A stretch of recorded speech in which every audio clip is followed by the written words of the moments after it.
मयूरेश जोशी भी हमारे साथ जुड़ चुके हैं, एंजल ब्रोकिंग के फंड मैनेजर। मयूरेश, एचपीबीपी आईओसी के लिए एक एक्सक्लूसिव खबर जो हमने अपने दर्शकों को दी, आपको एक बार फिर से बता दें कि अब ऑयल मार्केटिंग कंपनियां एक साथ मिलकर क्रूड खरीदेंगी और उससे उम्मीद की जा रही है कि इन्हें फायदा होगा।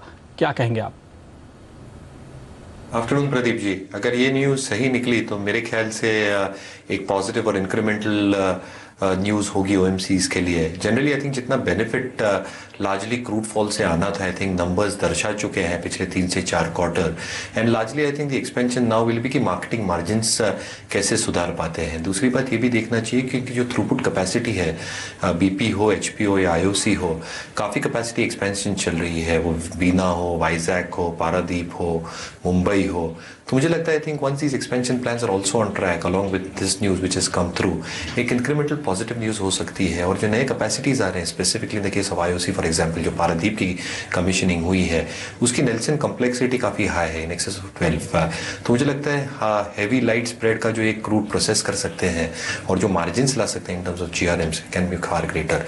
तो आई थिंक एक मैं पॉजिटिव व्यू हमेशा बरकरार रखता था आईओसी के ऊपर। I still maintain my view because of the new commissioning that has happened. EBITDA margin मेरे ख्याल से आई थिंक 300 बिप्स का एक्सपेंशन दिखा सकता है वर्षों में। And clearly even PP, I think अगर ऑयल प्राइसेस सस्टेन होते हैं लेवल्स पे और इंप्रूव होते हैं, तो जैसे इनके एक्सप्लोरेशन ब्लॉक्स हैं, जैसे इनके केपिक्स प्लान्स हैं, it can be a beneficiary as well. So I think positively देख रहा हूँ ये खबर को। और IOC I think should do pretty well in my opinion over the next 12 to 15 months। Okay, चलिए सुमित से कुछ और स्टॉक्स पे राय लें इजाज़त लेने के पहले, जहां पर आज हम अच्छी बड़ी पोजीशंस बनती हुई देख रहे हैं। और उनमें से एक स्टॉक है हेवल्स का, जहां हमने करीब 24-25% तक ओपन इंटरेस्ट बिल्डअप होते हुए देखा है। क्या राय देंगे सुमित? आई थिंक हेवल्स ने प्रदीप जी ब्रेकआउट दे दिया है और ये स्टॉक ऊपर में अभी 340-350 के लेवल भी हमको दिखा सकता है। इनफैक्ट हेवल्स, वोल्टास, ये सभी स्टॉक्स अच्छे लग रहे हैं प्रेजेंट लेवल्स पे। हेवल्स में अगर स्पेसिफिकली प्रेजेंट लेवल्स पे अगर कॉल लेना तो बाय का कॉल बनेगा। आज के एक दिन के अंदर स्टॉक ने 15 रुपए का मूव दे दिया है, तो स्टॉप लॉस इसके लिए 315 का ही बैठ रहा है नीचे में, बट ऊपर में टारगेट्स हमको 340 से 350 के देखने को मिल सकते हैं हेवल्स के अंदर। ओके, तो यहाँ पर डेफिनेट अपॉर्चुनिटी साफ दिखाई दे रही है। कुछ और काउंटर्स जहाँ पर हमने देखा है आज काफी एक्शन इस लिहाज से बनता हुआ दिखाई दिया है। इसमें टेक्नोलॉजी काउंटर्स में हमने देखा बिकवाली की पोजीशंस काफी गहरी हैं, स्पेशली इन्फोसिस, टेक महिंद्रा। इस पर आपकी क्या सलाह होगी? क्या नई बिकवाली की पोजीशन लेना ठीक रहेगा इन स्टॉक्स में? देखिए हर्षिता, इन्फोसिस के ऊपर तो फिलहाल मैं सेल की रिकमेंडेशन नहीं दूंगा, क्योंकि इन्फोसिस एक बार 1200 के नीचे कन्विंसिंगली अगर सस्टेन करेगा तो ही इसके अंदर सेल बनेगा। अदरवाइज ये स्टॉक ने ब्रेकआउट दिया हुआ है। अगर थोड़ा सा भी कुछ पॉजिटिव ट्रिगर मिल जाता है तो इन्फोसिस एक स्टॉक है जिसके अंदर हमको 1250-1280 के लेवल इजीली देखने को मिल सकते हैं। बट इसके अलावा बाकी जितने भी आईटी स्टॉक्स है उनके अंदर एक दबाव जरूर देखने को मिल रहा है। फिर चाहे वो टेक महिंद्रा हो, HCL टेक हो या फिर TCS हो, ये सभी स्टॉक्स में एक दबाव हमको कंटिन्यूसली देखने को मिल रहा है और ऐसा लग रहा है कि इनके अंदर और दबाव देखने को मिल सकता है। अगर प्रेजेंट लेवल पे कोई एक स्टॉक सेल के लिए सिलेक्ट करना हो तो HCL टेक को सिलेक्ट कर सकते हैं। 850 का या 47 का बेस्ट स्टॉप लॉस रहेगा ट्रेडिंग के लिहाज से, और नीचे में हम इसमें 810 और 800 के लेवल्स देख सकते हैं आने वाले दिनों में। बहुत बहुत शुक्रिया सुमित, हमारे लिए समय निकालकर अपनी राय देने के लिए इनकाउंटर्स पर। लेकिन बाजार की चाल देख लें, कभी ऊपर तो कभी नीचे। फिलहाल 7600 को होल्ड करने की पूरी कोशिश लगातार बरकरार है और कामयाब भी, 7 पॉइंट का इजाफा। लेकिन मिड कैप काउंटर्स में वो पूरा एक्शन देखने को मिल रहा है। मयूरेश हमारे साथ हैं, इसके साथ ही हमारे साथ जुड़ रहे हैं सर्वेंद्र श्रीवास्तव भी। सर्वेंद्र, 7600 को होल्ड करने की कोशिश जारी है। इस समय निफ्टी ट्रेडर्स को क्या ट्रेड लेना चाहिए इन लेवल्स को देख? Good afternoon. नहीं, देखिए प्रेशर तो आ गया है बाजार में और डेफिनेटली जो लॉन्ग टर्म रेजिस्टेंस एरियाज थे जिनकी हम लास्ट टाइम बात कर रहे थे, वहाँ से बाजार अटक तो गया है। इसमें तो कोई दोहराया नहीं है कि बाजार अटक गया है और रिवर्सल्स भी आ गए।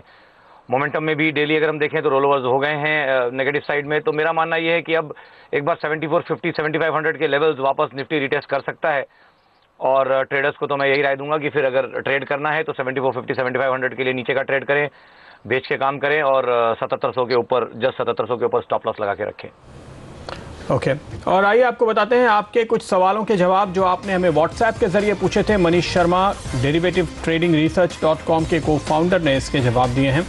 फ्यूचर कंज्यूमर एक स्टॉक था और यहाँ पर 24 रुपए के टारगेट के साथ खरीद की सलाह है। 1550 पर एक स्टॉप लॉस, हालांकि ये काफ़ी नीचे है, आपको ज़रूर ध्यान में रखना होगा।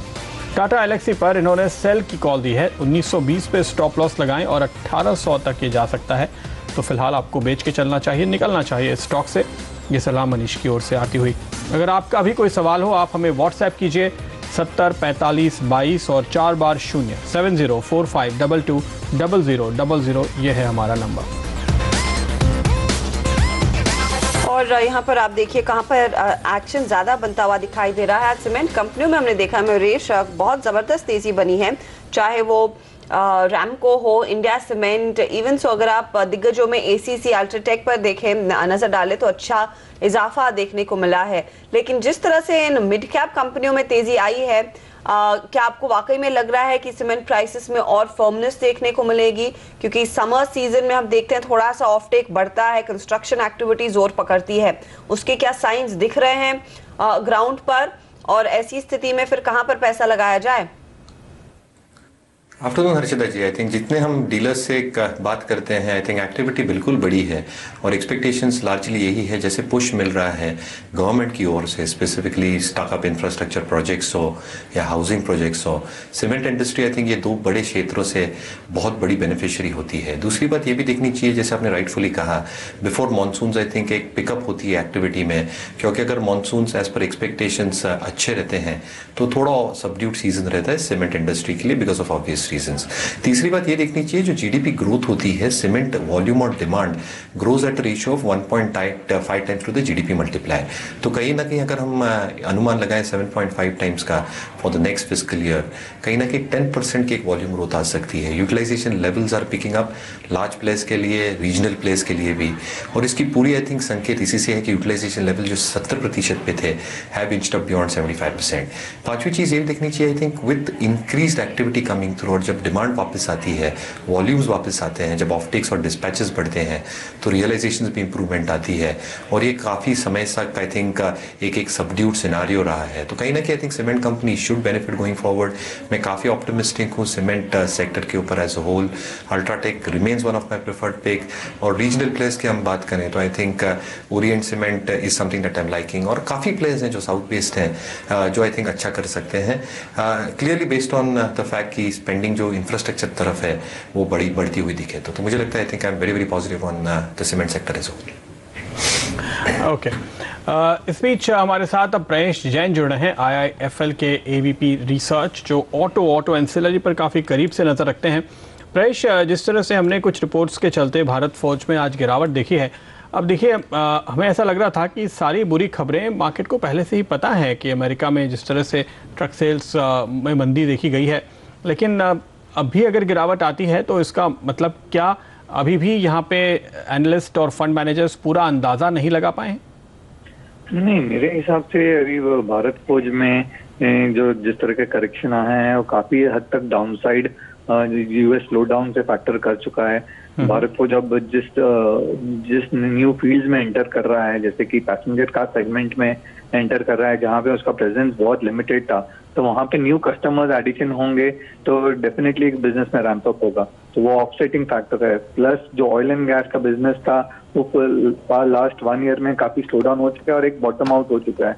अब एक जो चालू है वो मेंटेनेंस कैपेक्स चालू है और वो मेंटेन होगा, तो उस हिसाब से जो ऑयल एंड गैस की गिरावट पिछले साल में देखी थी वो अब स्टेडी होते हुए दिखेगा oil and gas segment.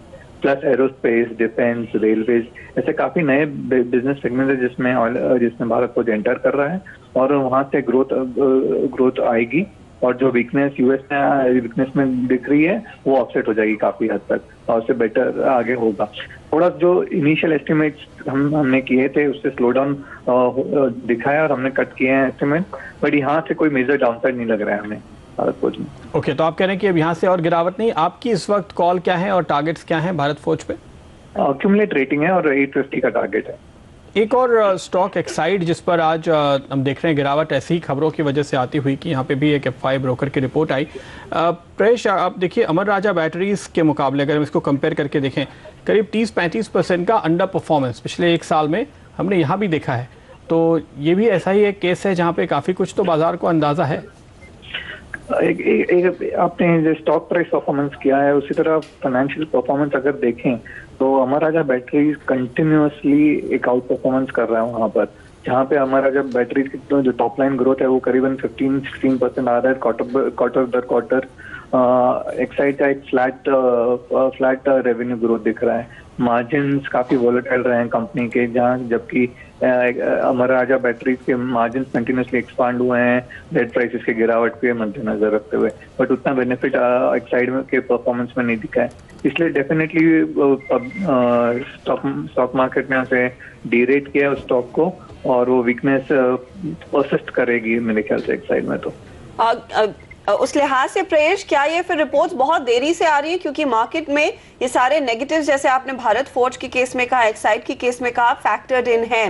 Retail निवेशकों को क्या फिर अपॉर्चुनिटी ढूंढनी चाहिए इन स्टॉक्स में खरीदारी करने की?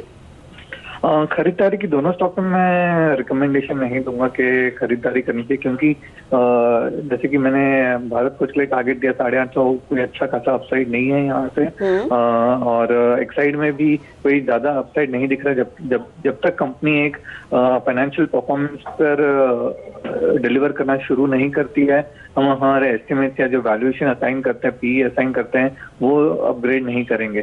तो उस लिहाज से एक्साइड में भी ज्यादा अपसाइड नहीं है यहाँ से। शुक्रिया प्रेष हमारे लिए समय निकालने के लिए। जैसे प्रेष ने कहा, ये जो भी इश्यूज हैं या फिर दिक्कतें हैं जो चाहे CLSA हो, bank of America, Merrill Lynch side करके रिपोर्ट्स निकाल रहे हैं, बाजार ने वो पहले ही पचा ली हैं। उन स्टॉक्स में हमने देखा पहले से ही गिरावट आ चुकी है। हालांकि अब भी मौका नहीं है एनकाउंटर्स में कुछ खरीदारी करने का, ये साफ राय प्रेष इस समय दे रहे हैं। और वो काउंटर्स आप देखिए, एक्साइड थोड़ा सा रिकवर कर रहा है, लेकिन भारत फोर्ज में बिकवाली का दबाव बना हुआ है। लेकिन क्या रणनीति आपकी होनी चाहिए इस बाजार की चाल को देखकर? आप जो हमें लगातार सवाल भेज रहे हैं उस पर अब राकेश बंसल की राय आपके सामने हाजिर करते हैं। राकेश बंसल ने फोर्स मोटर्स पर एक कॉल दिया है। तेजी में है फिलहाल ये काउंटर, अगर आपके पास है तो बने रहिए, होल्ड का कॉल है ये। 3200 से 3230 के टारगेट्स के लिए उन्होंने तेजी की पोजीशन की राय दी है, और यहाँ पर स्टॉप लॉस उन्होंने कहा है 3100 पर आप लगाएं। साथ ही बैंक ऑफ बड़ौदा में भी एक मौका है खरीदारी करने का, 150 के टारगेट के लिए तेजी करें, 137 पर आप लगाएं स्टॉप लॉस। ये साफ राय है राकेश बंसल की। स्टॉक आधे % से ज्यादा का नुकसान दिखा रहा है। 7045220000 है हमारा व्हाट्सएप नंबर। आप हमें मैसेज कीजिए, हमारे जानकार आपको बताएंगे आपकी क्या ट्रेडिंग रणनीति होनी चाहिए काउंटर्स में। और CNBC आवाज पर हमेशा हमारी कोशिश होती है आप जैसे ट्रेडर्स और निवेशक की मेहनत, लगन और प्रतिभा को पहचानने की। हम आपको बताएंगे इस पर हमारी अगली पेशकश क्या है, लेकिन इसके पहले आइए सुनते हैं रविशंकर प्रसाद इस वक्त कैबिनेट की बैठक पर क्या जानकारी दे रहे हैं। At times we have to make on-the-spot decisions to purchase. There was a view that only few fortune multinational companies must be allowed to be purchased by Indian PSUs. Now all these were creating problems. In certain issues you have to come to the cabinet also. So today the cabinet has given a very far-reaching approval to vest all the oil PSUs with the power to evolve their own policy for purchase of crude oil, etc., to make it more efficient, flexible and dynamic. Cabinet ने आज एक बहुत ही महत्वपूर्ण फैसला लेते हुए जितने भी तेल में हमारे सार्वजनिक उपक्रम हैं उनको कच्चे तेल की खरीद करनी पड़ती है, तो कच्चे तेल की खरीद करने में उनको स्वायत्तता मिले, उनको तुरंत फैसले करने का अधिकार मिले, और बाजार की स्थिति और निवेश की संभावना में उचित समन्वय हो, इसका ध्यान रखा जाए। इसीलिए आज ये बहुत ही महत्वपूर्ण फैसला किया गया है। खाली उनको CVC के गाइडलाइंस का ध्यान रखना पड़ेगा और अपने बोर्ड से उसका फैसला करना पड़ेगा, अप्रूवल करना पड़ेगा। Therefore, this decision is in a way designed to give high degree of autonomy to all the PSUs in the oil sector in operational, financial and investment matters. That is sum and substance. तो उनको हर चीज के लिए और cabinet को देखने की जरूरत नहीं है। और जो हम अपने गवर्नेंस को मिनिमम करना चाहते हैं उसका भी एक बहुत बड़ा ये उदाहरण है। तो ये हमने पहली बात फैसला किया है। तो दूसरा फैसला हुआ है कि नेशनल हाइड्रोलॉजी प्रोजेक्ट को सेंट्रल सेक्टर स्कीम के रूप में इंप्लीमेंट किया जाएगा। नेशनल हाइड्रोलॉजी प्रोजेक्ट इसमें टोटल आउटले है ₹3679.7674 crores. Let me repeat, ₹3679.7674 crores. कुछ और खबरों पे हम नजरें बनाए रखेंगे और जो भी जानकारी मिलती है कैबिनेट से वो आपको लगातार देते रहेंगे।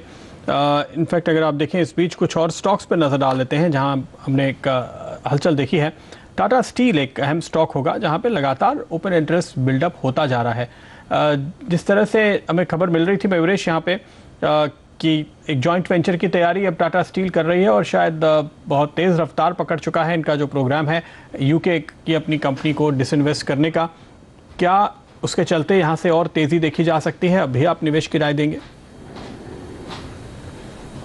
क्लियरली प्रदीप ये समझना पड़ेगा कि जब होगा और जब ये होगा आई थिंक पॉजिटिवली ले लिया जाएगा और आई थिंक स्टॉक ने प्राइसिंग कर चुका है। दूसरी बात ये देखनी चाहिए जो डोमेस्टिक ऑपरेशंस है जिस पे कंपनी फोकस करेगी वहाँ पे कैसे रियलाइजेशंस इंप्रूव होते हैं, वॉल्यूम और डिमांड ग्रोथ जेन्युइनली वापस आनी चाहिए।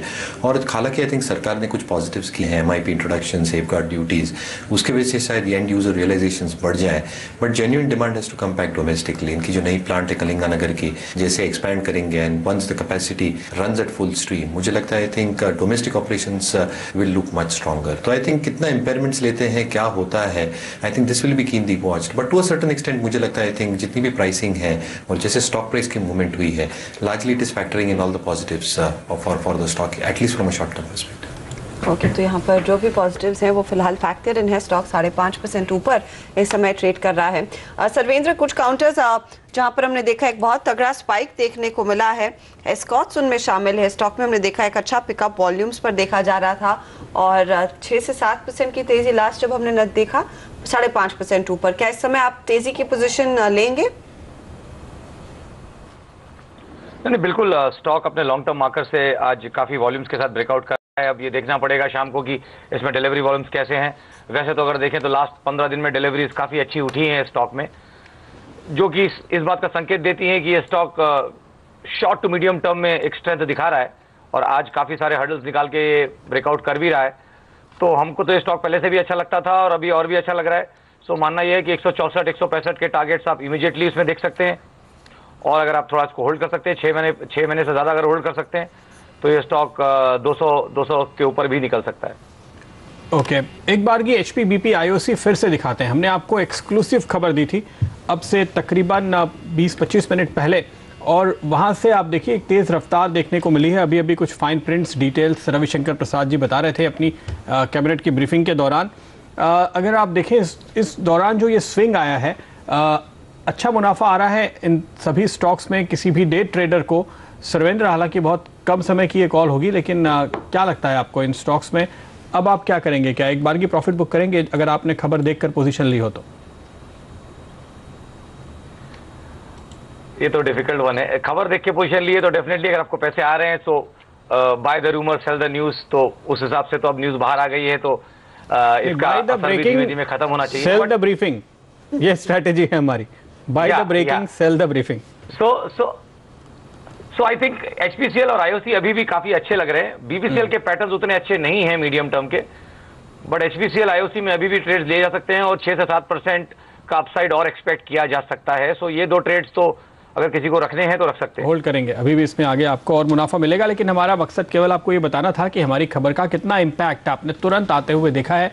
सबसे पहले एक्सक्लूसिव जानकारी आपको CNBC आवाज़ पर ही मिली और अब उस पर मुहर लग चुकी है, जो अभी अभी आपने रविशंकर प्रसाद जी को सुना। एक और सेक्टर जो काफ़ी करीब से इस वक्त जानकारी लेने की कोशिश कर रहा है कि क्या निकल के आता है इसमें से, गन्ने की खरीद के दाम चूंकि आज कैबिनेट में तय किए जाने थे। आप देखिए बलरामपुर चीनी, बजाज हिंदुस्तान ज़बरदस्त तेज़ी दिखा रहे हैं। बजाज हिंदुस्तान में करीब 6% का इजाफा देखने को मिल रहा है और बलरामपुर चीनी में तकरीबन 5% की तेज़ी देखी जा चुकी है। श्री रेणुका 4% ऊपर है और वॉल्यूम अगर आप देखें इन सब में तो बजाज में करीब 20% ऊपर वॉल्यूम है औसत से। बलरामपुर चीनी में औसत वॉल्यूम देखा जा रहा है। इन सभी स्टॉक्स पे मयूरेश आप देखिए अच्छी तेज़ी बनी है, लेकिन अभी फॉलो अप बाइंग चल रही है। क्या कॉल दे रहे हैं अब आप? नहीं, जैसे मैं पहले भी कह रहा था, आई थिंक जो यूपी बेस्ड मिल्स हैं वहाँ पे आई थिंक अच्छा ट्रैक्शन दिख सकता है। जनरली आई थिंक शुगर और कोई भी शुगर स्टॉक आप उठा लें इज डूइंग वेल। कहीं ना कहीं हम देखते हैं जो इंटरनेशनल वेदर कंडीशंस हैं आई थिंक अनफेवरेबल है, जिसकी वजह से आउटपुट में एक तकलीफ आ रही है, जिसकी वजह से जो रॉ शुगर प्राइसेस हैं in sense have moved up quite significantly. जो इंडियन रॉ शुगर प्राइसेस हैं वो भी अच्छी तरह से आई थिंक मूव अप हो चुके हैं। एंड अगेन आई थिंक एक लार्ज एक्सपेक्टेशन है कि अगला सीजन जो होगा शुगर सीजन के लिए एक ऑन सीजन हो सकता है, विच बेसिकली मीन्स कि जो प्रोडक्शन है वो शायद कम हो जाए, इसलिए जो प्रोडक्शन नंबर्स होंगे in the next sugar crushing season that will probably come down. जो कैरी ओवर इन्वेंट्री होगी ये वर्ष की, if you are just for the mandatory exports of 3 million tonnes, कहीं ना कहीं उससे भी एक अच्छा खासा इम्पैक्ट पड़ सकता है। तो द एक्सपेक्टेशन इसकी जो प्राइसिंग है वो शायद फर्म अप रहे, इंक्रीज हो once the production starts coming down over the next 2 years, और जो लेवरेज है इनके बैलेंस शीट्स पे, जो स्ट्रेस है वो स्लोली एंड स्टडीली कम हो। इसलिए मुझे लगता है आई थिंक जो इन्वेस्टर्स बलरामपुर चीनी, आंध्रा शुगर जैसे स्टॉक्स होल्ड करते हैं, होल्ड करना चाहिए। I think the sugar season is turning for the better over the next 2 years। तो यहाँ पे क्लियरली एक अपॉर्चुनिटी दिखाई दे रही है और अकाउंटर्स एक बार फिर आउट परफॉर्म कर रहे हैं। ऑफ कोर्स वो अपडेट बाकी है आना कि क्या FRM डिसाइड किया गया है अगले साल के लिए या नहीं, उसी उम्मीद में हमने देखा इन स्टॉक्स में अच्छी तेजी बन रही है। लेकिन 3 बज चुके हैं और इस समय निफ्टी में आपकी क्या रणनीति होनी चाहिए ये आपकी स्क्रीन पर लेकर आएंगे। निफ्टी फिलहाल 7613 पर है। वैशाली पारेख की राय सबसे पहले प्रभुदास लीलाधर की, ये कह रही है निफ्टी में आप तेजी की पोजीशन ही लीजिए। 76401 से 2 दिनों में एक बार फिर लौटेगा इन लेवल्स पर निफ्टी और स्टॉप लॉस इस ट्रेड में आप लगाएंगे 7550 पर। और अगली राय यहाँ पर निकल कर आ रही है मनोज सचदेव की, जहाँ पर उन्होंने सेल कॉल दी है 7530 ये है टारगेट। 7670 पे स्टॉप लॉस लगाएं। 1 से 2 दिनों में निफ्टी के ये लेवल्स आपको आते हुए दिखाई देंगे। सर्वेंद्र, आपकी कॉल क्या है? नहीं, बिल्कुल जैसे मैंने अभी शो में पहले बोला, मेरा तो टारगेट ये है कि 7450 7500 का सपोर्ट एरिया निफ्टी वापस से रिटेस्ट करेगा और उस ट्रेड को लेने के लिए एक 7701 पे स्टॉप लॉस लगाएं। 7701.60 टू बी प्रिसाइज मैंने एक स्टॉप लॉस दिया है। वो स्टॉप लॉस के साथ मेरा मानना ये है कि शॉर्ट साइड का ट्रेड ले सकते हैं। बाजार अटक गया है और एक हफ्ता 10 दिन थोड़ा नीचे का रुझान रहेगा। नॉट दैट कि हम बहुत ज़्यादा मंदी में हैं, 7450 7500 के नीचे बाजार हमको भी नहीं लगता है, बट वो नंबर्स अगर आ जाएंगे तो ये थोड़ा सा करेक्शन हेल्दी हो जाएगा और नेक्स्ट लेग जब ऊपर आएगा तो 7800 को बहुत आराम से फिर ब्रेक करने में ज़्यादा तकलीफ नहीं होगी और बहुत आराम से ब्रेक हो पाएगा 7800। ये फिलहाल राय साफ है। इन लेवल्स पर निफ्टी में आप बिकवाली करें 7500 7450 के टारगेट के लिए सर्वेंद्र की राय है। लेकिन अंतर्राष्ट्रीय बाजार में हमने देखा है सोने और चांदी में काफ़ी उठापटक देखने को मिली है और उन्हीं लेवल्स को भारत में भी एमुलेट किया जा रहा है, वही यहाँ पर रिफ्लेक्ट हो रहा है। आप देखिए सोना आज थोड़ी सी नरमी दिखाता हुआ 31 रुपए की गिरावट पर NCDX फ्यूचर्स इस समय कारोबार कर रहे हैं। ये फिलहाल स्थिति साफ है। एक खबर आ रही है इस बीच, उस पर आप नजर डालिए और एंड्रयू यूल ये स्टॉक है, इस पर नजर डालिए। 8% ऊपर ये ट्रेड करता हुआ इसको बैंक ऑफ बड़ौदा की ओर से जो लोन दिया गया था उसको इक्विटी में कन्वर्ट करने को मंजूरी दी गई है।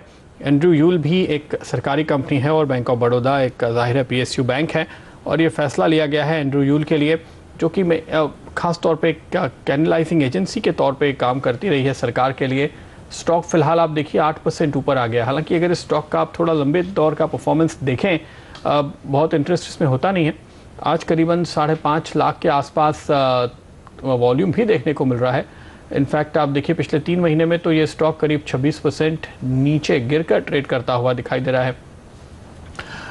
मयूरेश, क्या कॉल देंगे आप? इस खबर पे रिएक्ट करना चाहिए? नहीं, मैं ये ट्रैक नहीं करता प्रदीप से, टिप्पणी देना मुश्किल होगा। बिल्कुल सर्वेंद्र, हालांकि कभी कभी यहाँ पर एक्टिविटी आती है, क्या आप चार्ट से कोई नतीजा निकाल पाएंगे? नहीं, बिल्कुल ये कवरेज लिस्ट में नहीं है, माफी चाहूंगा। जाहिर है अब आप दोनों की कवरेज लिस्ट में नहीं है तो मुझे लगता है कि हमारे दर्शकों को भी इस पर बहुत दिमाग नहीं लगाना चाहिए। काफ़ी अच्छे स्टॉक हैं जो हमारे एक्सपर्ट्स आपको सुझा रहे हैं, उनमें कहीं ट्रेड कीजिए। एक खबर थी जो हमने आपको दी और कैबिनेट की मीटिंग से दरअसल ये खबर भी निकल कर आई। चलिए, वो स्टॉक फिलहाल 10% ऊपर है, लेकिन जो आप लगातार हमें सवाल भेज रहे हैं, मैसेज भेज रहे हैं, उस पर विवेक गुप्ता की राय भी हमने ली है। और फिलहाल जो स्टॉक फोकस में है वो है हिंदुस्तान जिंक। यहाँ पर विवेक का मानना है कि आप बिकवाली करके चले, 161 के नीचे बेचिए स्टॉक को। टारगेट रहेगा 159 टू 157 का, स्टॉप लॉस 163 पर आप लगाएं। वहीं HCC पर भी एक बाय कॉल है 22 रुपये 20 पैसे पर के टारगेट के लिए आप इनफैक्ट इसमें तेजी कर सकते हैं। 19 रुपये 85 पैसे के स्टॉप लॉस के साथ इस ट्रेड को आप खेले ज़रूर। स्टॉक में आज 8% से ज़्यादा का इजाफा बनता हुआ दिखाई दिया है। 7045220000 ये हमारा व्हाट्सएप नंबर है, आप हमें मैसेज भेज सकते हैं इन लेवल्स पर, इस नंबर पर, और हमारे जानकार आपको बताएंगे क्या रणनीति आपकी होनी चाहिए। हमारे साथ एक और जानकार जुड़ गए हैं इस बीच, powermywealth.com के फाउंडर संदीप वागले। संदीप, स्वागत है आपका। कुछ स्टॉक्स जो हम देख रहे हैं आज सुबह से ही अच्छी खासी तेजी में है, उसमें टाटा मोटर्स शामिल है। टाटा स्टील की हम पहले बात कर रहे थे जो आज 5% ऊपर है, लेकिन टाटा मोटर्स देखिए काउंटर 2% ऊपर। M&M में भी हमने देखा है अब लगभग 1% की बढ़त। मारुति भी 1% तक का इजाफा दिखा रहा है। इन तीनों में अगर इस समय कोई ट्रेड लेना चाहता है, कौन सा शेयर आप चुनेंगे, कहां पर ज्यादा चांसेस है बढ़त के? Good afternoon Harshada. M&M ये स्टॉक है जो मुझे लगता है कि ऊपर जा सकता है, लेकिन मारुति में मैं थोड़ा सा बेरिश हूँ।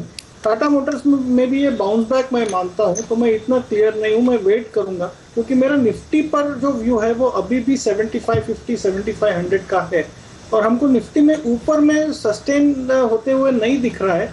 तो इन दैट सेंस मैं इतना बुलिश नहीं रहूंगा, मैं स्टॉक स्पेसिफिक व्यू लूंगा। ओके, स्टॉक स्पेसिफिक आप यहाँ पर फिलहाल नजरिया रखेंगे इस सेक्टर पे। लेकिन हमारे साथ अब देवेन चौकसी भी जुड़ चुके हैं, KR चौकसी इन्वेस्टमेंट मैनेजर्स के।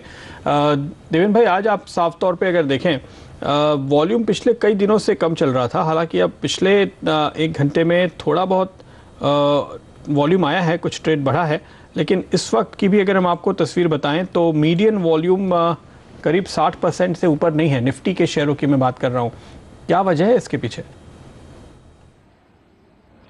आई थिंक ज़्यादातर मैं ऐसा इन्फ्लुएंस देख रहा हूँ कि मार्केट के अंदर जब भी शार्प फॉल आता है तो in following days I think the participation in the market comes down. और दूसरी तरफ एक बात की जरूर ध्यान देना चाहता हूँ कि मार्केट के अंदर कितने समय से कैश मार्केट का वॉल्यूम नहीं बढ़ रहा है। It is remaining stagnant in this particular range, which means कि delivery based business is not happening. On the other side, ever since contract की वैल्यू डेरिवेटिव मार्केट में 5 लाख की गई है, तभी से देखें तो डेरिवेटिव मार्केट का पार्टिसिपेशन भी काफ़ी हद तक ड्रॉप हुआ है। सो जनरली ये मार्केट में हम जो भी वॉल्यूम देख रहे हैं, जो लास्ट मंथ में भी हमने ज़्यादातर वॉल्यूम देखा था, उसमें ज़्यादातर वॉल्यूम के अंदर I think the derivative market के अंदर FI की तरफ से जो पार्टिसिपेशन था उसका काफ़ी हद तक समावेश था। Local participation in the derivative market is less, resultant delivery volume is not growing, so I think there also the participation remains less. So I think by and large market is following a very stagnant volume outlook, I think for some months and maybe I think last some quarters also I would say. Deven, लेकिन जिस तरह का move हम देख रहे हैं market में, अचानक फिर से इंटरेस्ट इन मिड कैप कंपनियों में साफ दिखाई दे रहा है। क्या आप भी यही राय रखते हैं कि शायद इस समय अगर सेंसेक्स निफ्टी में थोड़ा सा लैगर्ड परफॉर्मेंस रहेगा, इन स्टॉक्स में ज्यादा एक्शन नहीं रहेगा, शायद मिड कैप स्मॉल कैप्स में ऐसी आइडियाज अभी बाकी है जो भाग सकती हैं? इंडिविजुअल कंपनीज की तरफ से देखें तो I think many of the mid cap companies are showing good signs of growth, having good potentials. So from that perspective, yes, I would subscribe to the view that opportunity would be available in many of the mid cap companies. काफ़ी हद तक companies की जो potential क्षमता है, उनके साथ में उनका जो कारोबार है, उनके जो दाम है, भाव वैल्यूएशंस है, उसके अंदर काफ़ी हद तक एक अट्रैक्टिवनेस देखी जा रही है. तो certainly I think I believe that I think in mid caps there are opportunities. जैसे I think few things we can count के जहाँ पे बड़े इंफ्रास्ट्रक्चर के प्रोजेक्ट होने जा रहे हैं, तो maybe I think people do not have the infrastructure projects because of variety of issues including the debt etc. But those companies which are linked to infrastructure business, जहाँ पे capital goods companies के समावेश होता है, तो वहाँ पे I think हिम्मत ज़्यादा होती है इन्वेस्ट करने की, तो वहाँ पे एक अपॉर्चुनिटी बनती है. Similarly I think many of the companies which are there in the agri space, एक एक्सपेक्टेशन ऐसा बना है कि ये साल मानसून अच्छा रहेगा, so I think in within the agri space, I think some of the companies are showing good amount of growth potential. So the actions are following some of the positivities which are seen in counters within the mid caps for sure. Mayuresh, जिस तरह से उम्मीद थी उसके मुताबिक Equitas holding के IPO को response नहीं मिला है, अब तक काफ़ी ठंडा रहा है। कल तक खुला है ये आईपीओ, आप अपने क्लाइंट्स को क्या सलाह दे रहे हैं? जैसे मैंने एनालाइज किया है प्रदीप जी, आईपीओ को 5th largest micro finance company है, 11 स्टेट्स में प्रेजेंट है, 540 ब्रांचेस हैं, और जैसे इसका कन्वर्जन होगा क्योंकि इसको स्मॉल पेमेंट बैंक का लाइसेंस भी मिला है, मुझे लगता है जो 75% का जो PSL का एक क्राइटेरिया होता है वो इजीली मैनेज कर पाएगी। दूसरी बात आपको ये देखनी चाहिए जो कॉस्ट ऑफ बोरोइंग होगी स्पेसिफिकली रिटेल डिपॉजिट जो टैप कर पाएगी, that can be incrementally positive going forward. तीसरी बात देखनी चाहिए जो माइक्रो फाइनेंस का बिजनेस है, जो ये कोर बिजनेस हुआ करता था at least 4 years back, I think उसका जो एक डिपेंडेंस है वो कम हो गया टू अराउंड 52-53% और जो यूज्ड व्हीकल फाइनेंसिंग है, जो MSE फाइनेंसिंग है, that is increase to 42% over the last 3 years। एक कंपाउंडेड बेस पे micro finance business has grown around 45% close to that 2,935 crore mark। अगर हम यूज्ड व्हीकल फाइनेंसिंग और MSE फाइनेंसिंग की बात करें तो that portfolio actually has grown at 145% close to 2,350 crores। तो कहीं ना कहीं हम देखते हैं जो इसके निम्स हैं, they're enjoying good NIMS micro finance business में 11% के, और यूज्ड SME या यूज्ड व्हीकल और MSE फाइनेंसिंग में अराउंड 12.5%। एसेट क्वालिटी में भी अगर हम देखें तो 0.2 की GNPAs हैं for micro finance, 2.6 for the used vehicle and MSE financing business. तो कहीं ना कहीं आई थिंक जो रिटर्न रेशियोज हैं, ROEs in excess of 13%, ROEs in excess of 3%, converged to a bank में आई थिंक थोड़ा कॉम्प्रेशन देखने मिलेगा which is an obvious sign. But मुझे लगता है जो ग्रोथ प्रॉस्पेक्ट्स है जनरल इंडस्ट्री के लिए और जैसे कंपनी ग्रो हो रही है, I think it's a very very good long term prospects. तो I think long term investors बिल्कुल देख सकते हैं। आईपीओ कर लिस्ट होने के बाद स्टॉक करेक्ट होता है तो आई थिंक स्मॉल क्वांटिटीज में और भी अक्यूमुलेट किया जा सकता है। मुझे लगता है I think this company can do very well over the next 3 to 4 years। Okay, Deven भाई आपसे यहाँ पर ये समझना चाहेंगे कि ये माइक्रो फाइनेंस कंपनी नहीं है, मार्केट इसको एक स्मॉल बैंक के तौर पे ही देख रहा है, उसी मकसद से पैसे उठाए जा रहे हैं, लेकिन इतने सारे करीब 2 दर्जन के आसपास नए बैंक्स जिस तरह से एक साथ मार्केट में आ रहे हैं, अगर आप यूनिवर्सल बैंक, स्मॉल बैंक और पेमेंट बैंक सबको जोड़कर देखें, क्या आप वाकई उत्साहित हैं कि ये जल्द ही पैसे कमा कर देंगे निवेशकों को? I think good question, and definitely I think the anxiety and the doubt would be there in the mind. Not every venture would be very successful. वो बात definitely I think सामने रखनी जरूरी बनती है। At the same time I think जो कंपनियां market के अंदर आ रही है उनके लिए सबसे बड़ी बात ये होनी चाहिए कि they will be establishing the newer relationship with the borrowers. If those companies which are basically having existing relationship with borrowers and if they succeed with expanding those relationship, मेरा ऐसा मानना है कि they would have a relatively higher chances of succeeding into this particular phase. Second thing which is common to everybody is technology. I think the reach through the technology, the digital platform, I think would be the absolute must.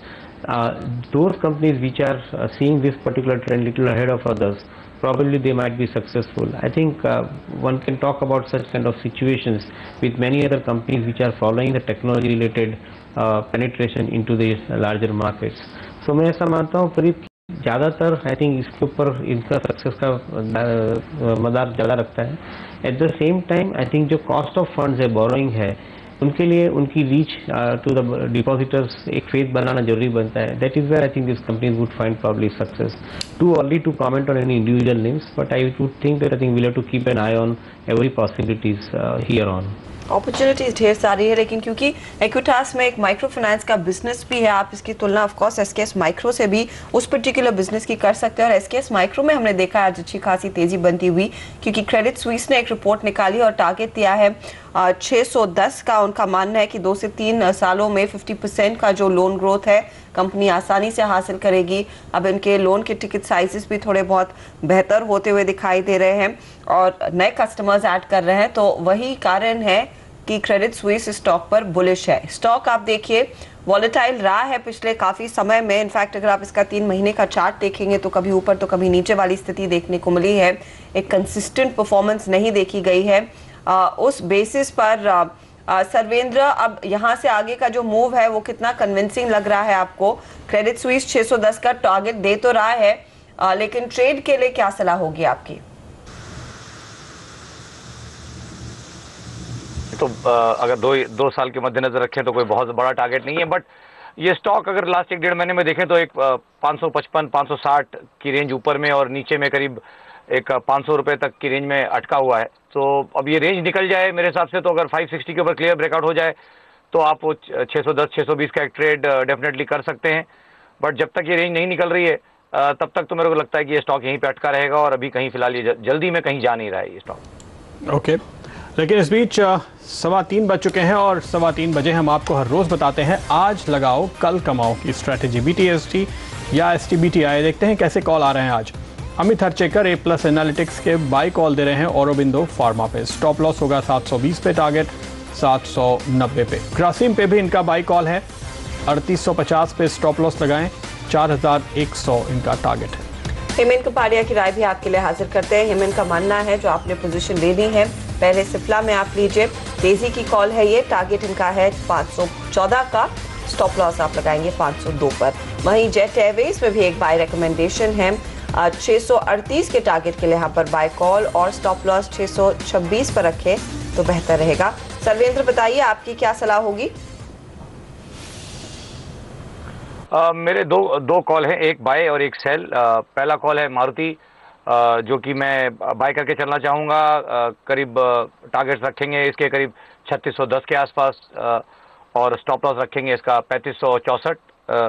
और दूसरा है जो cell करके चलना चाहूँगा वो है Infosys, target रखेंगे इसका 1171 का, और इसमें स्टॉप लॉस लगा के चलेंगे 1216 रुपये 60 पैसे पे। ओके, ये फिलहाल अपॉर्चुनिटी साफ दिखाई दे रही है। हमारे साथ संदीप वागले भी हैं। संदीप, अगर आपने पोजीशन लेनी हो STBT या BTST, क्या सलाह होगी, कौन सी स्टॉक्स? हर्षिता, मैं अपोलो टायर्स में BTST रिकमेंड करूंगा। अप्रैल फ्यूचर्स लगभग 173 का भाव चल रहा है, स्टॉप लॉस ऑफ 170.50, टारगेट 179, और BTST in Havells, stop loss 324, target 338। Okay, Havells और अपोलो टायर्स ये दो स्टॉक्स हैं जहां पर आपको इस वक्त दांव लगाना चाहिए।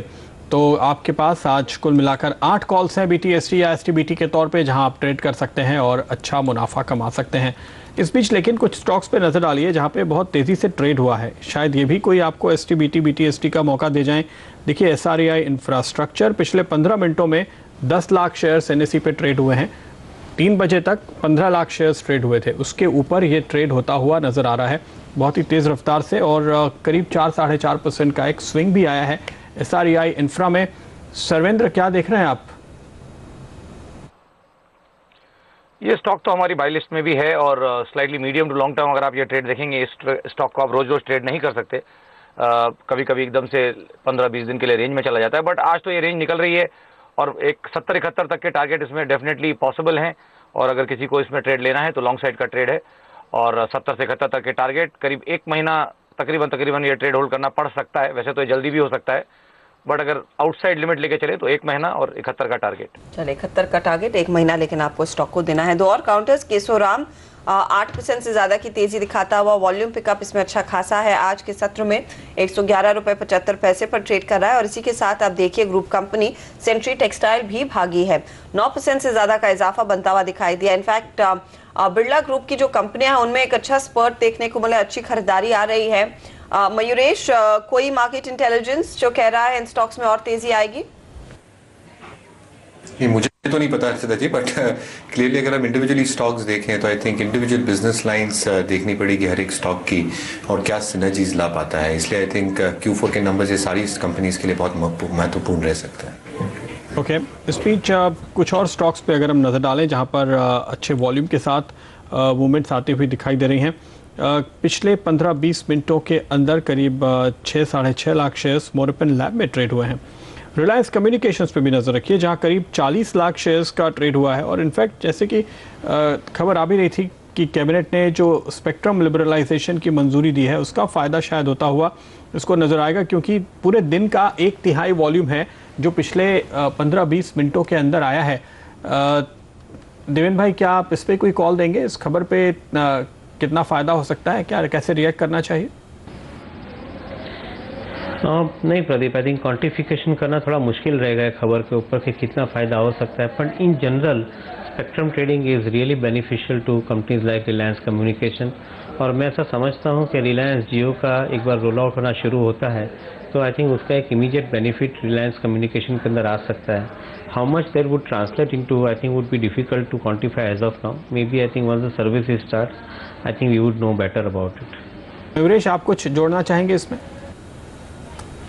नहीं, जैसे देवन भाई बता रहे हैं, आई थिंक अगर ये होता है तो एक पॉजिटिव खबर है, लेकिन आई थिंक लार्जर पिक्चर भी देखना चाहिए. जैसे इनके कोर नंबर्स आ रहे हैं, एक एनकरेजिंग ट्रेंड नहीं है, तो कहीं ना कहीं I think street is still trying to fathom कि जो डीलेवरेजिंग है वो किस हद तक है, कब तक आएंगे एक्चुअली पैसे बैलेंस शीट के ऊपर. तो clearly I think one really needs to understand जो कोर बिजनेस डायनामिक्स है इन टर्म्स ऑफ नंबर्स, आरपूज हों, उनके डिफरेंट बिजनेस सेगमेंट्स हों, I think they need to show structural improvement. तो क्लियरली आई थिंक नंबर्स देखना बहुत ज़रूरी होगा, not just for this quarter but a structural improvement over the next few quarters as well. ये राय साफ है इनकाउंटर्स पर, आरकॉम पर स्पेशली. हम इसी के साथ देवेन आपसे लेंगे इजाजत. बहुत बहुत धन्यवाद हमारे लिए समय निकालकर अपनी राय देने के लिए. बाजार पर इस बीच मिड कैप इंडेक्स 100 पॉइंट ऊपर, बैंक निफ्टी अभी भी स्ट्रगल कर रहा है. 67 अंकों की गिरावट देखने को मिल रही है.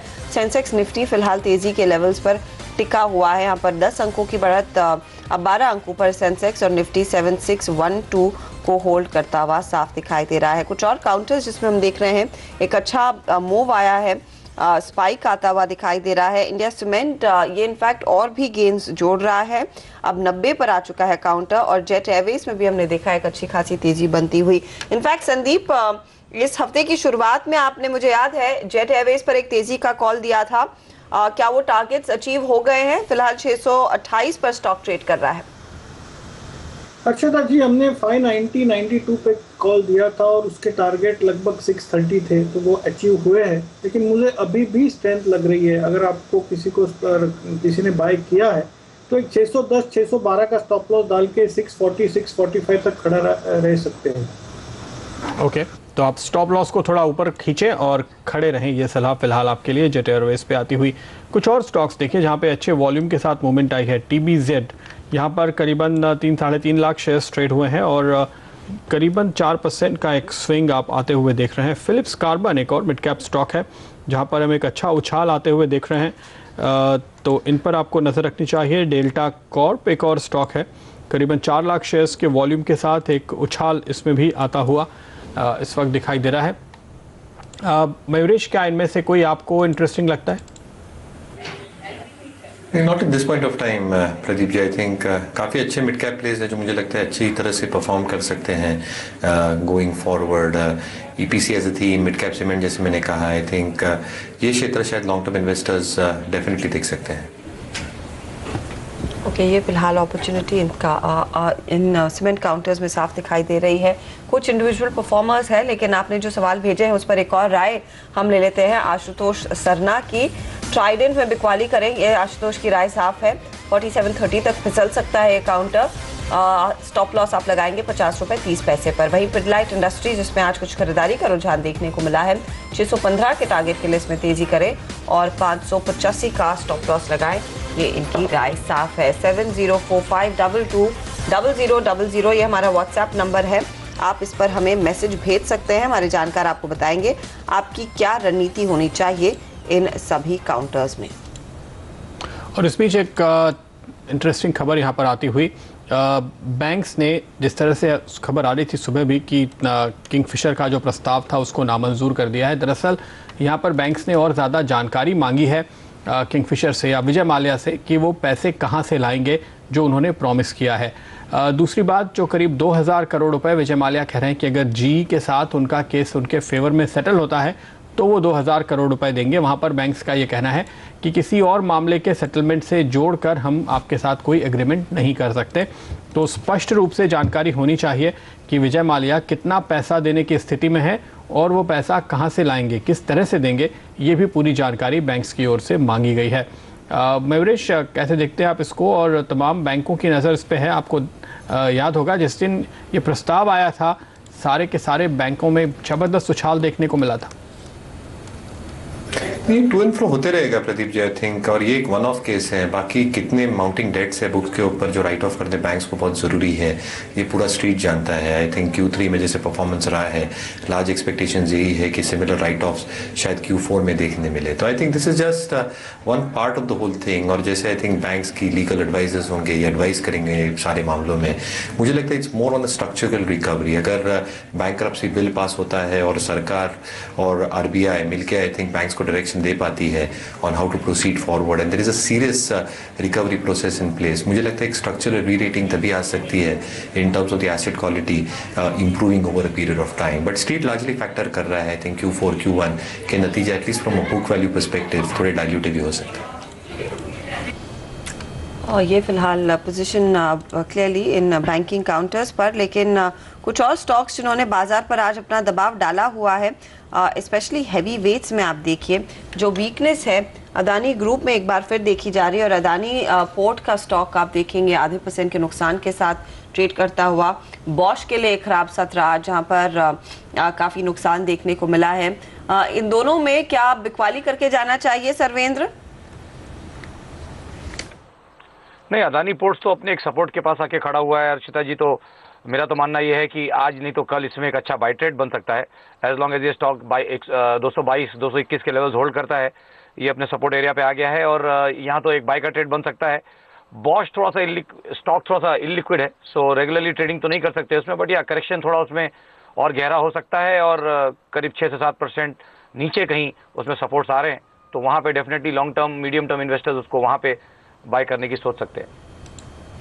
ओके, तो ये कॉल फिलहाल आपके लिए आता हुआ स्पीच। अगर आप देखें कुछ और स्टॉक्स जिनमें आज हमने अच्छे वॉल्यूम के साथ मूवमेंट देखे हैं और आखिरी मिनटों में जहां पर अच्छी खासी हलचल देखी जा रही है, खरीदारी की तरफ ज़्यादा वॉल्यूम बनते हुए, लेकिन ABG शिपयार्ड एक स्टॉक होगा जो हमने अक्सर देखा है कि तेज़ बिकवाली की चपेट में आता है। आज फिर से करीब 3 लाख शेयर्स की बिकवाली पिछले कुछ मिनटों में, और ये स्टॉक आपको कमज़ोर होता हुआ दिखाई देगा।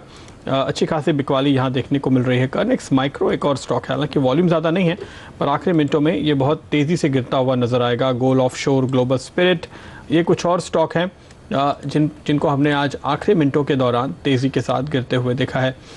लेकिन अभी भी आज का ट्रेड पूरा होने में तकरीबन 5-6 मिनट का वक्त बाकी है, तो कुछ और स्टॉक्स पे राय लेते हैं अपने एक्सपर्ट से, जहां पर आज हमने अच्छे वॉल्यूम्स के साथ ट्रेड देखे। और टिप्स इंडस्ट्रीज़ एक इंटरेस्टिंग स्टॉक है, हालांकि हम इसके फाइनेंशियल्स देख रहे थे तो वहाँ पे हमने देखा कि पिछले 4 क्वार्टर्स में कुल मिलाकर ये कंपनी लॉस में है। पिछले 2 क्वार्टर से थोड़ा मुनाफा आना शुरू हुआ है, लेकिन आज 42 गुना वॉल्यूम के साथ नए 52 वीक हाई बनते हुए नजर आए। मयूरेश, क्या आप इस पे नज़र रखते हैं? नहीं, नज़र तो नहीं रखता प्रदीप जी, लेकिन मुझे लगता है आई थिंक अगर हम लार्जर स्पेस देखें ब्रॉडकास्टिंग के होते तो मुझे लगता है I think stocks like Zee can really do well. Similarly अगर हम प्रिंट मीडिया की बात करें, जो काफ़ी प्रिंट मीडिया कंपनीज है like Jagran, they are expected to do well. तो मुझे लगता है I think I rather be very comfortable holding on to the stocks rather than chasing something like tips at this point of time. Dish TV एक counter जिसमें सुबह से ही अच्छी खासी खरीदारी बनती हुई दिखाई दी। इनफैक्ट ये भी FII ब्रोकरेजेस के रेडार पर था और उसके बाद वो स्पाइक आया। लेकिन संदीप, क्या आप अब भी खरीदारी करने के फेवर में हैं? 44-45 या 4.45% की तेजी आती हुई लगभग 90 रुपए पर आ चुका है काउंटर। शायद 92-93 के टारगेट के लिए अगर किसी ट्रेड करना है 4-5 रुपए फॉर 5% अपसाइड, मुझे वो लग रहा है, लेकिन उससे बहुत ज़्यादा मुझे स्ट्रेंथ नहीं लग रही है। वहाँ पे काफ़ी स्ट्रॉन्ग रेजिस्टेंस है जो इतना इजीली क्रॉस नहीं कर पाएगा। मयूरेश, इस हफ्ते लगातार एक सेगमेंट में बहुत हलचल है और वो है केमिकल कंपनीज का। आज भी आप देखिए Sudarshan Chemical, Clariant Chemical, Phillips Carbon, Kiri Dyes, ये तमाम स्टॉक्स हैं जिन पे हमने काफ़ी एक्शन आते हुए देखा है और भी काफ़ी लंबी लिस्ट है। मैं केवल कुछ का नाम ले रहा हूँ। क्या आपको कुछ अच्छा लगता है? क्योंकि ऐसा सुनने में आ रहा है कि इस सेक्टर में काफ़ी रियलाइजेशंस तेज़ी से बढ़ रहे हैं और ख़रीद करनी चाहिए। तो generally I think sector Pradeep ji I think is expected to perform well. अगर हम देखें जो एक एक्सपेक्टेड इंडस्ट्री साइज है $25 बिलियन के आसपास है, अच्छी खासी ग्रोथ आ रही है in terms of export potential की सारी कंपनियां पेश कर सकती हैं। दूसरी बात ये भी दिखनी चाहिए जो चाइनीज मैन्युफैक्चरर्स हैं, शटडाउन का scenario which largely benefits Indian chemical manufacturers. अभी applications काफ़ी varied होते हैं काफ़ी chemical कंपनियों के, but I think end user industries whether domestically or in the export market इनके acceptance levels काफ़ी high है. तीसरी बात I think जो input cost deflation हमने देखा है ये clearly I think एक beneficial impact उनके margin से EBITDA front पे और bottom line पे दर्शाता है. तो generally I think chemical stocks और the chemical industry should do well. लेकिन I think काफ़ी stock specific रहना पड़ेगा. I think जो company I think specific niche chemicals manufacture करती हैं जहाँ पे ह्यूज पोटेंशियल है जहाँ पे कंपटीशन कम है आई थिंक फोकस देना चाहिए. चलिए यहाँ पर नीश कंपनियों पर आप फोकस रखेंगे तो बेहतर रहेगा. आखिरी 1 मिनट का ट्रेड 30 अंकों की बढ़त सेंसेक्स में और निफ्टी ने कोशिश की है 7600 के लेवल को रिस्पेक्ट करने की. उसके नीचे हम फिसले ज़रूर लेकिन क्लोज उसके ऊपर ही दिखाई देगा. 7620 के लेवल्स स्टॉक्स आपके सामने लाते हैं जिनकी ओर से दबाव बना है आज जिसने बाजार में ज़्यादा एक्शन नहीं लाया. बॉश 3% नीचे, Tech Mahindra, Infosys, Axis, ICICI bank, Asian Paints ये लूजर्स रहे हैं आज के ट्रेड के. और बिंदो फार्मा के साथ साथ हमने देखा अदानी पोर्ट, भारतीय इंफ्राटेल, इन सब में भारी भरकम बिकवाली देखने को मिली. मेटल कंपनियों की ओर से हालांकि एक पुल बैक ज़रूर था जिसमें टाटा स्टील का आउट परफॉर्मेंस साफ दिखाई दिया 5% ऊपर. हिंडाल्को में हमने देखा अच्छी खासी तेज़ी. सीमेंट कंपनियों में अल्ट्राटेक, केसीसी जैसे दिग्गजों में 2.5 से 3% की बढ़त देखने को मिली है. लेकिन इस पूरे पैक में हमने देखा है मिड कैप कंपनियों का ज़्यादा योगदान रहा है आज जहां पर रैमको हो, इंडिया सीमेंट, हाइडेलबर्ग सीमेंट जैसे काउंटर्स थे जिनमें जमकर खरीदारी देखी. और हमने देखा आज फिर से बजाज हिंदुस्तान, बलरामपुर चीनी और छोटी चीनी कंपनियों में एक बार फिर तेजी के ही सौदे बनते हुए दिखाई दिए. मिड कैप इंडेक्स की ओर से आउट परफॉर्मेंस. बैंक निफ्टी हालांकि दिन के लो से कुछ बेहतर चाल दिखाने में कामयाब रही. बिल्कुल, तो कुल मिलाकर आज की क्लोजिंग बहुत ही फ्लैट सी कही जाएगी. पूरे दिन हम एक सीमित दायरे में घूमते रहे और उस दायरे के बीच में कहीं बाजार बंद हो गए. हालांकि निफ्टी बैंक 26 पॉइंट नीचे रहा लेकिन निफ्टी 15 पॉइंट ऊपर है. मिड कैप इंडेक्स 125 पॉइंट ऊपर है. तो मिला जुला सा रुख मार्केट में देखने को मिला. इंडेक्स के मुकाबले इंडेक्स के बाहर वॉल्यूम बेहतर है और मार्केट ब्रेथ भी कहीं बेहतर नज़र आ रही है अगर आप मिड कैप्स और स्मॉल कैप्स को देखकर चलते हैं.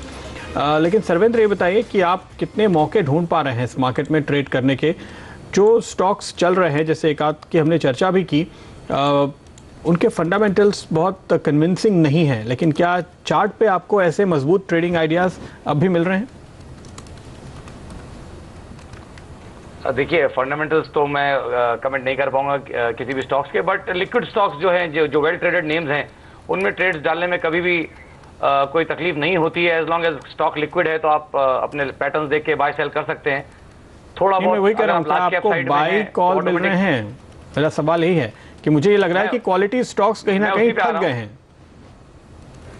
जी मैं उसी पे आ रहा हूं. तो अब बात यह है कि मैं तो लार्ज कैप ट्रेडर हूं और लार्ज कैप स्टॉक्स में आइडियाज उतने नहीं निकल रहे हैं जितने निकलने चाहिए या जितने नॉर्मली निकलते हैं. उसका कारण यही है कि निफ्टी एक 200 पॉइंट की रेंज में अटक सा गया है और जब तक ये रेंज रिजॉल्व नहीं होती है 75 से 7750 की रेंज है. जब ये रेंज रिजॉल्व हो जाएगी तो आप देखेंगे कि वॉल्यूम एक्सपेंशन भी आ जाएगा क्योंकि लास्ट 4 दिन के वॉल्यूम्स मेरे हिसाब से तो बहुत निराशाजनक हैं.